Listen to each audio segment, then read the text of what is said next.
كل سنة وانتم طيبين. كل رمضان بيعدي علينا ما بيجيش في دماغنا سؤال، نسأل سؤال: ليه ربنا خلانا نصوم رمضان؟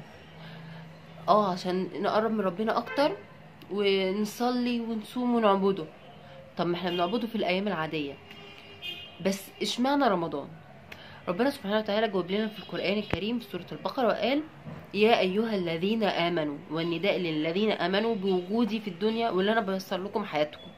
يا أيها الذين آمنوا كتب عليكم الصيام كما كتب على الذين من قبلكم، زي ما كتب على الدين اللي قبلنا، دين اليهودية ودين المسيحية في الإنجيل والتوراة، وذكر آخر حاجة في القرآن الصيام لعلكم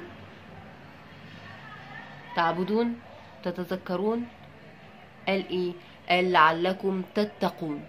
طب ايه هي التقوى؟ التقوى ليها درجات. يعني التقوى دي لما اشوف حد طالع من المسجد بيصلي الصلوات الخمسة ومتعبد قوي لا، التقوى دي يعني كل عمل بعمله قصدي فيه ربنا سبحانه وتعالى، دي اعلى منزلة. يعني ايه اعلى منزلة؟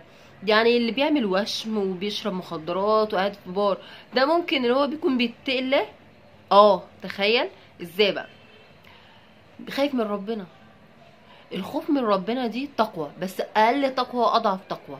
هو ما بيعملش اتقاء الله واتقاء النار، بس هو خايف من جواه، دي اقل منزله في التقوى. لكن احنا عايزين نوصل في رمضان لاعلى منزله في التقوى. اعلى منزله في التقوى ان انت كل حاجه بتعملها بتكون لله. تخيل، يعني انا بنام عشان اصحى صحتي بتبقى كويسه واعبد ربنا،